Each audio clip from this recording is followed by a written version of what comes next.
প্রিয় ছাত্রছাত্রীরা, কেমন আছো সবাই? বাংলা শিক্ষা চ্যানেলে তোমাদের স্বাগত জানাই। আজ আবারও হাজির হয়েছি নতুন একটি ভিডিও নিয়ে। আজ আমি তোমাদের পড়াবো নবম শ্রেণীর পাঠ্যকবিতা সাত ভাই চম্পা।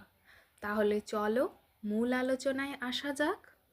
সাত ভাই চম্পা কবিতাটি বিষ্ণুদের লেখা সাত ভাই চম্পা কাব্যগ্রন্থ থেকে নেওয়া হয়েছে। এটি 1944 সালে প্রকাশিত হয়েছিল। তোমরা হয়তো এই নামে একটি গল্প শুনে থাকবে বা একটি গানও শুনে থাকবে। তো কবি সাত ভাই চম্পা রূপকথার গল্পকে আশ্রয় করেই কবিতাটি লিখেছেন, কিন্তু কবিতার মূল বিষয়বস্তু রূপকথার গল্প থেকে নেওয়া হয়নি। এটি পরাধীন ভারতবর্ষের যন্ত্রণাময় জীবনের কাহিনী। তাহলে চলো প্রথম স্তবকটি পড়া যাক। চম্পা, তোমার মায়ার অন্ত নেই, কত না পারুল রাঙানো রাজকুমার, কত সমুদ্র কত নদী হয় পার, বিরাট বাংলাদেশের কত না ছেলে, অবহেলে সয় সকল যন্ত্রণায়, চম্পা কখন জাগবে নয়ন মেলে। কবি এখানে চম্পা অর্থাৎ ভারতবর্ষকে বুঝিয়েছেন। কবি বলতে চেয়েছেন, চম্পা তোমার মায়ার অন্ত নেই, অর্থাৎ ভারতবর্ষ তুমি মায়া মমতাময়।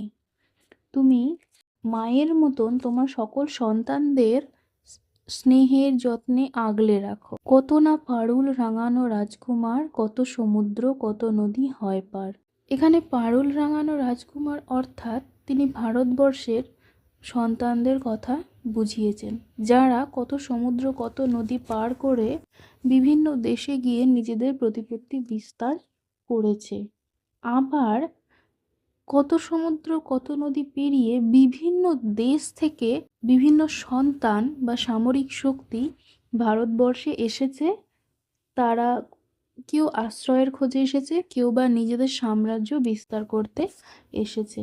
ভারতমাতা তাদেরকেও কিন্তু ফিরিয়ে দেয়নি। বিরাট বাংলাদেশের কত না ছেলে, অবহেলে সয় সকল যন্ত্রণায়। এটা যে সময়ের লেখা, সেই সময়ে বাংলাদেশ একটি স্বাধীন রাষ্ট্র ছিল না। সেই সময়ে ভারতবর্ষেই অন্তর্ভুক্ত ছিল। সেই কারণে কবি এখানে বলেছেন যে এই যে বিরাট বাংলাদেশ, তার কত না ছেলে, তার কত সন্তান বা স্বাধীনতা সংগ্রামী। সাত ভাই চম্পা কবিতাটি বিষ্ণুদের লেখা সাত ভাই চম্পা কাব্যগ্রন্থ থেকে নেওয়া হয়েছে। এটি 1944 সালে প্রকাশিত হয়েছিল। তোমরা হয়তো এই নামে একটি গল্প শুনে থাকবে বা অতীত ভারতবর্ষকে আবার কখন তারা ফিরে পাবে, সেই কারণে তারা অনেক রকম যন্ত্রণা সহ্য করেছে। দ্বিতীয় স্তবকে যাই। চম্পা, তোমার প্রেমেই বাংলাদেশ, কত না সাঙন রজনী পোহালো বলো, গৌরী শৃঙ্গ মাথা হেঁট টলমল, নিষিদ্ধ দেশে দীপঙ্করের শিখা, চীনে জলে হয় মঙ্গলিয়ায় লেখা, চম্পা তোমায় চিনেছিল সিংহল। এখানে বলা হয়েছে, চম্পা তোমার প্রেমেই বাংলাদেশ, কত না সাঙন রজনী পোহালো বলো। এখানে বৈষ্ণব পদাবলীর একটি লাইন তিনি তুলে ধরেছেন। এই সাঙন শব্দটি, সাঙন অর্থাৎ শ্রাবণ।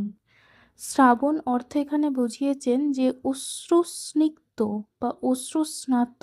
চম্পা ভারতবর্ষের প্রেমেই বাংলাদেশ, এই যে বিশাল বাংলাদেশ, তারা কি করেছে, কত শ্রাবণের রাত পেরিয়েছে। রাধা যেমন কৃষ্ণের অপেক্ষায় কত না শ্রাবণের রাত পার করেছে, চোখের জল ফেলেছে বা অশ্রুস্নিগ্ধ শ্রাবণের রাত পার করেছে, সেই রকমই ভারতবর্ষের প্রেমেও বাংলাদেশের প্রতিটি মানুষ শ্রাবণের রাত পার করেছে।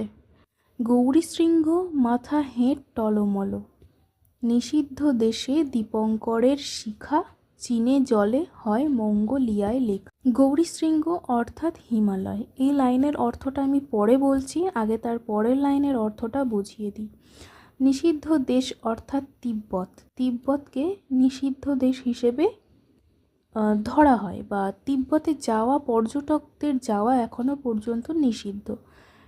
কেননা সেখানকার জলবায়ু আবহাওয়া একটু আলাদা। তাই চীন সরকার, এখন চীনের আন্ডারে আছে তিব্বত, চীন সরকার তিব্বতকে নিষিদ্ধ দেশ হিসেবে ঘোষণা করেছেন। সেই নিষিদ্ধ দেশে কে গিয়েছিল? বাঙালি দীপঙ্করের যে শিখা বা জ্ঞানের যে আলো, সে গৌরী শৃঙ্গ পার করে গিয়ে তিব্বতে পৌঁছেছিল। গৌরী শৃঙ্গ অর্থাৎ হিমালয়, হিমালয় পার করে তিব্বতে পৌঁছে সেখানে তার নিজের জ্ঞানের আলো ছড়িয়ে দিয়েছিল, বৌদ্ধ ধর্মের প্রচার করেছিল। তাই জন্য এখানে বলা হয়েছে যে বাঙালি কি না পারে, তিব্বতের মাথা হেঁট করে দিয়ে অন্য দেশে সে পৌঁছে গিয়ে নিজের জ্ঞানের আলো ছড়াতে পারে। চীনে জলে অর্থাৎ সেই যে জ্ঞানের আলো জ্বালিয়েছিল, জ্ঞানের শিখা জ্বালিয়েছিল, সেটা চীনেও জ্বলেছিল এবং মঙ্গোলিয়াতেও জ্বলেছিল। চম্পা, তোমায় চিনেছিল সিংহল। শুধু যে তিব্বত, চীন, মঙ্গোলিয়া তা নয়, চম্পাকে চিনেছিল সিংহল। ভারতবর্ষকে সিংহল অর্থাৎ বর্তমান শ্রীলঙ্কাও চিনেছিল। কেমনভাবে চিনেছিল? অতীতে বর্ণিত আছে, বিজয় সিংহ নামের এক রাজা শ্রীলঙ্কায় গিয়ে নিজের প্রতিপত্তি বিস্তার করেছিল এবং পদবী অনুসারে শ্রীলঙ্কার নামকরণ করেছিল। তাই কবি বলেছেন যে ভারতবর্ষ তোমারই কত সন্তান, কত দিকে কত দেশে নিজেদের জ্ঞানের আলো ছড়িয়ে দিয়েছে, ভারতবর্ষকে গৌরবান্বিত করেছে। পরের স্তবকে দেখো, তোমাকে খুঁজেছে জানো কি কৃষকের নৃপে, অশ্বের খুরে লাঙলের ফলা টেনে। কবি বলেছেন তোমাকে অর্থাৎ মুক্তি কে খুঁজেছে? কৃষক এবং নৃপ। কৃষক অর্থাৎ চাষি, যা নিচু শ্রেণীর মানুষকে ইঙ্গিত করে, এবং নৃপ অর্থাৎ রাজা, যা সমাজের উচ্চবিত্ত শ্রেণীর মানুষ। তাহলে সমাজের উঁচু থেকে নিচু সমস্ত শ্রেণীর মানুষই মুক্তি খুঁজে চলেছে। কিসের মাধ্যমে? যে যার নিজের কাজের মাধ্যমে, যে যার নিজের মতো করে খুঁজছে। কৃষক খুঁজছে লাঙলের ফলা টেনে এবং রাজা খুঁজছে অশ্বের খুরে। হাতুড়ির ঘায়ে কাস্তের বাঁকা শানে।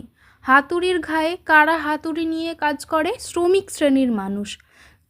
আর কাস্তের বাঁকা শানে বা কাস্তে নিয়ে কারা কাজ করে?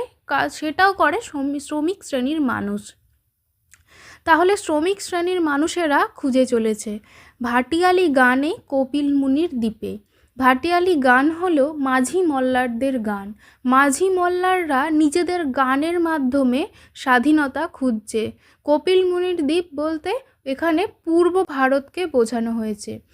কলিঙ্গে আর কঙ্কনে গুর্জরে। কলিঙ্গে অর্থাৎ উড়িষ্যায়, কঙ্কনে অর্থাৎ গোয়ায়, গুর্জরে অর্থাৎ গুজরাটে। তাহলে উড়িষ্যায়, গোয়ায় এবং গুজরাটেও খুঁজছে। চম্পা, তোমার 7 ভাই গান করে। কবি বলেছেন ভারতবর্ষ তোমার 7 ভাই, অর্থাৎ সমস্ত রাজ্যের মানুষ যেন তোমাকে খুঁজে চলেছে। সেই অতীত ভারতবর্ষকে, ভারতের স্বাধীনতাকে খুঁজছে। আজ তোমাদের এই পর্যন্তই পড়ালাম। এর পরবর্তী অংশের ভিডিও আসবে আগামী দিনে। এই পর্যন্ত তোমাদের কেমন লাগলো তা কমেন্টে অবশ্যই জানিও।